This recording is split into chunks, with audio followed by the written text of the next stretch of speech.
He doesn't make any secret about the fact that he wants to be elected and wants to be able to exercise the power of the law.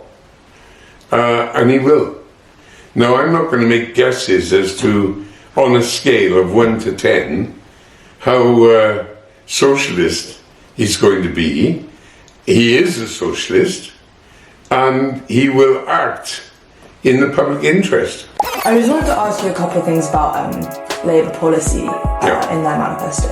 The first one is something that's been quite controversial, which is their refusal to scrap the 2-child benefit cap. And I was just wondering, because obviously it is really controversial and it's estimated that... It didn't just controversial, as a lot of Labour people have said, it's just appalling. Yeah. I mean, my very dear friend is Gordon Brown. Nobody has been more forthright in what he said about the cap. But he'd be the first person to recognise, maybe I'd be the second, that in the current conditions, to give an undertaking to remove the cap would be to offer a promise that we couldn't be certain of fulfilling to some of the most vulnerable people in the country. So, what's better, saying we're going to whistle up, 2 billion or whatever it is, and get rid of the cap straight away, or saying things are very, very tight. We don't know how tight they'll be until we're in government, and then we can make some decisions, which is basically what they're saying. But the cap seems cruel, right? And you've even got Nigel Farage backing scrapping it. Well, of course he is. Farage backing scrapping it, and Labour not saying anything. Of course he is. Farage produced a so-called what they call it there? His non-manifesto. Yeah, the the Common contract. 71 billion, and not the merest suggestion of how you deal with it, except by devastating cuts. Now, come on, don't. Why do you even bloody mention that, man? But it is about choices. As in, Labour could choose to scrap it, and they could choose to... No, they can't. To tax a different group of people. But they're trying to appease, right? They're trying to appease business people. No. Look, if they're going to be in any position to help the families affected by the cap, and they will, they're going to have to get a breadth of votes. And that's what they're working for. That's the truth. That's the unavoidable, irrefragable truth.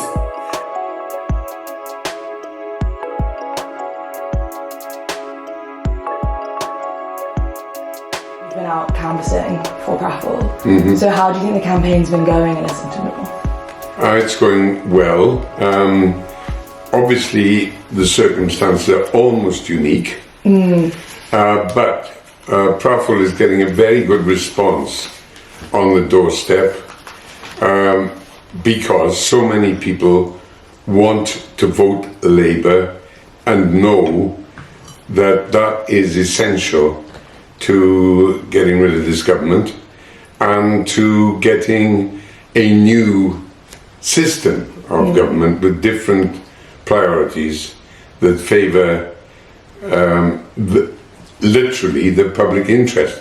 So that's all excellent. Yeah, but I mean that's obviously the message across the country is you've got to vote Labour to get rid of the Tories. Yeah. But that's not necessarily true, I guess, in Islington North. Like there's no chance of the Tories getting in here. No, it isn't. But that's because of the common sense of the electorate, and I strongly commend that. However, Jeremy will not be a Labour Member of Parliament. His presence would have very, very little significance. I'm also conscious of the fact that Jeremy's been there for 41 years. And was there for quite a lot of those years. I never recall a Corbyn private member's bill. I don't recall him sitting on any select or standing committees. I don't remember a really memorable speech or question. And whilst engagement in the community is vital for modern members of parliament, and it's something that I always did and I always respect, it's much easier if your constituency is half an hour away from the House of Commons. And I think that being a member of parliament does require much more than reassuring networking in your community. You are in parliament to stand up for that community. And I guess what Jeremy would say is that he would always vote with Labour if they agreed on policy. Yes, but you don't go to parliament and you don't get elected to parliament in the first place because the party is likely to agree on everything with you.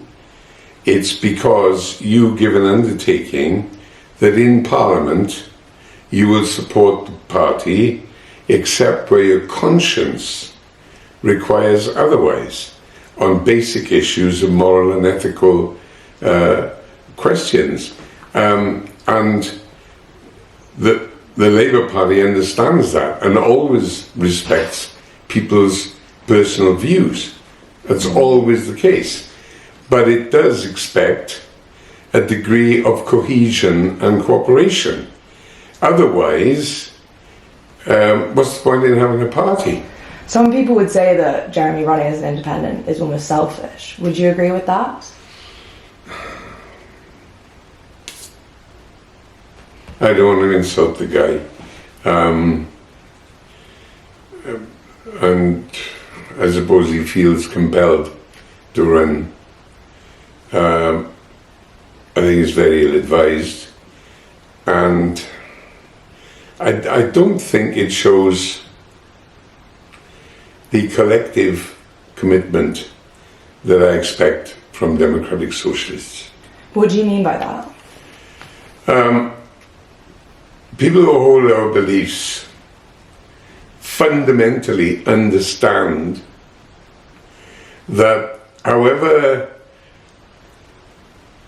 noble or decent our individual purpose is, we can't get anything much done without collective organisation. That's why the Labour Party was formed. That's why we're members of the Labour Party instead of people occupying a wayside pulpit. I'll tell you what happens with impossible promises. You start with far-fetched resolutions. The fundamental thing, first of all, I've got to say that the centre is a political location usually chosen by the enemy. So people accuse me of moving to the centre, and what I always said is, where do we increase the possibility of getting the democratic power to do effective things? That's all. I didn't give it a damn whether it was at the pole or at the centre. I knew what we had to do because the electorate had told us 3 times in succession that we were getting it wrong. And you better take notice then. Okay. So do you think that's your democratic political duty, you know? So now what Keir is doing is locating the party very successfully where they are most likely to win and be able to exercise democratic power. That's all, you know.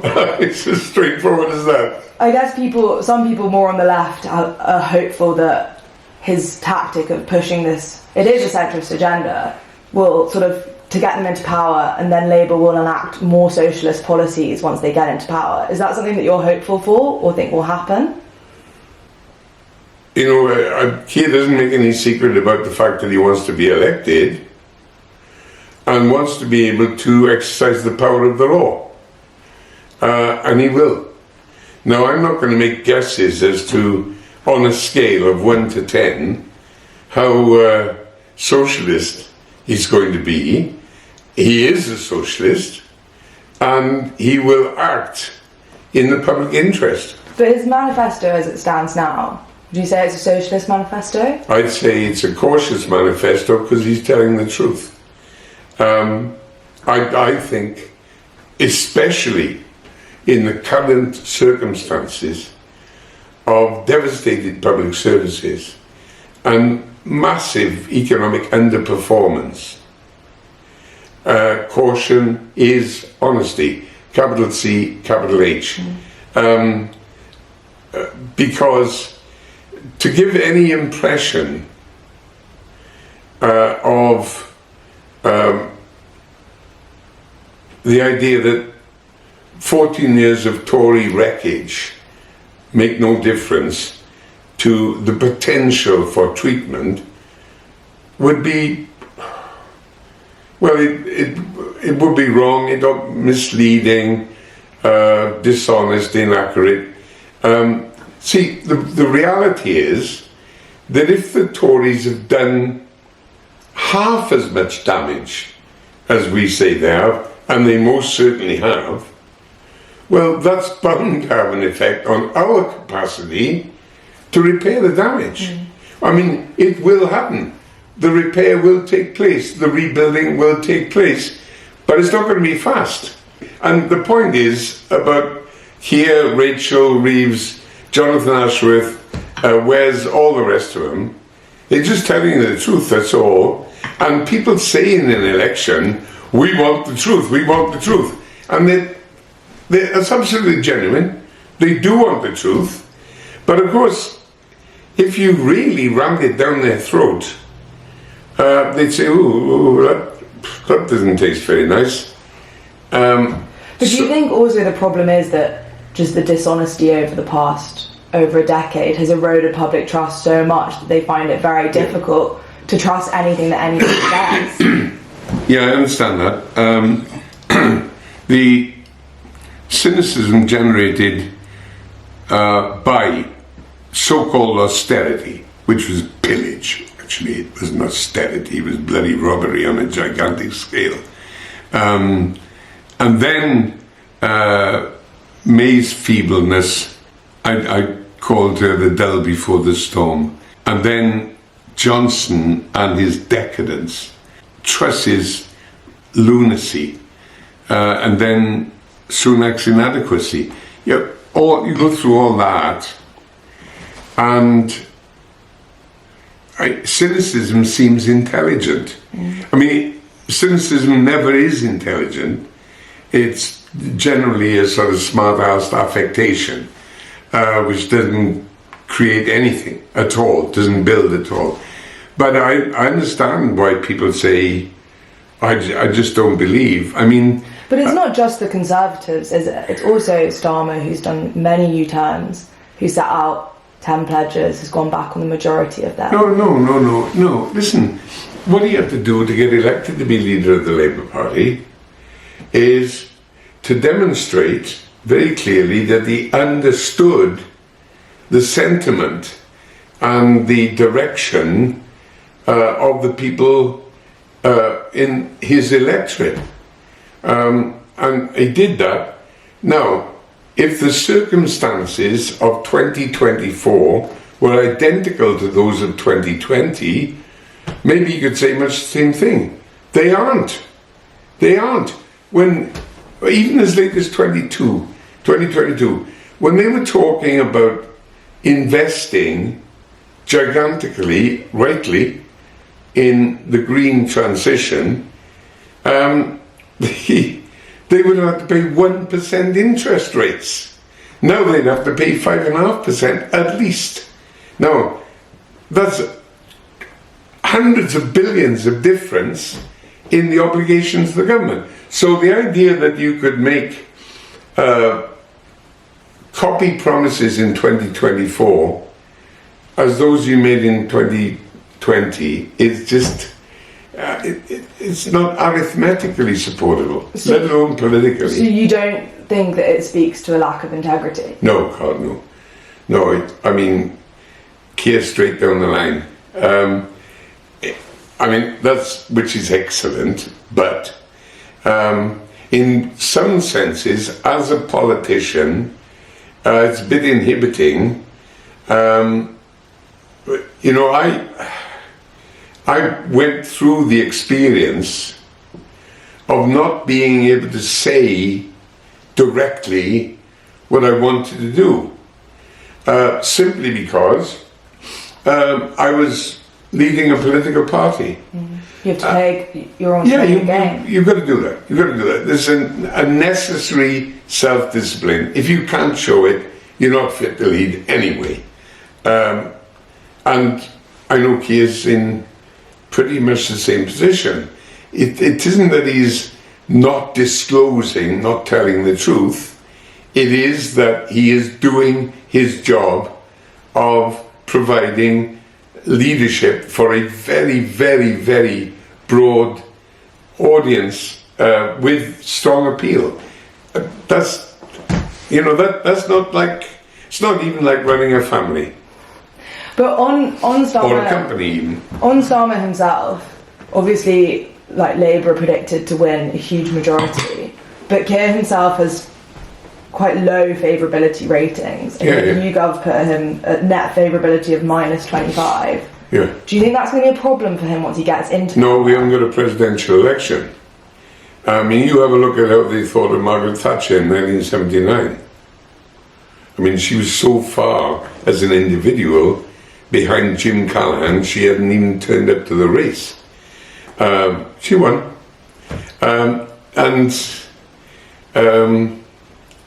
You know, that doesn't matter. One of the reasons it doesn't matter, it's just one of the reasons. This is the United Kingdom. We have a press almost totally controlled by anti-Labour tax exiles who give us lectures on patriotism. Inevitably, they are echoed even by the objective broadcasting media, striving to be neutral and non-aligned, but nevertheless, they've got to report what's in the headlines. In those circumstances, getting favourable cover for the leader of the Labour Party is not easy. I mean, Tony Blair managed it brilliantly. He's the only one. There was a very short period where they quite liked Harold Wilson, but it passed. It was almost the length of a summer shower.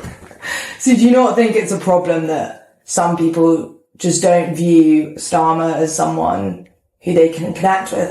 On the debate, there was an audience member. You have a look at the polls which say, which of today's politicians would you like as a neighbour? And guess what? It's Keir Starmer.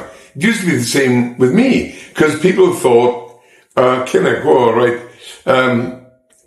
he could get the electricity back on, and if I had a bad back, he'd do my garden. He'd certainly fix any burglars. I'd go for a pint with Kinnock, right? And so I was to top the polls and all that stuff. It's just they didn't want to vote for me.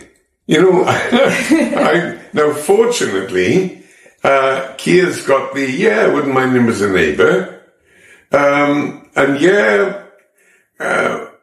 going to vote for him because I think he's a steady bloke who's not going to entertain me. But, if I want entertainment, I'll buy a ticket for the circus. Which is fine, which is great. That's fine. But do you not think that the Tories have done such a bad job that people are voting for them to get them outright? They're not voting for them. They're not voting for. They're almost not voting for Labour because they believe in their policies. Since a human being first cast a vote in ancient Greece, the main factor determining electoral outcomes is let's get rid of these bastards, rather than let's vote for the perfect alternative. I mean, you know that. Do you think anyone could win against Sunak?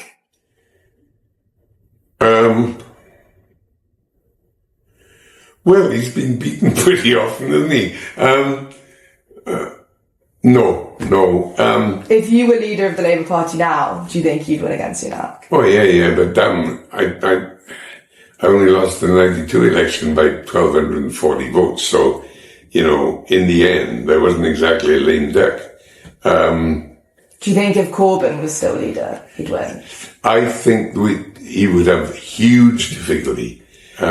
In 2017, whether I was in very solid Labour seats or marginals that we had to win, there was a terrific resistance to Jeremy.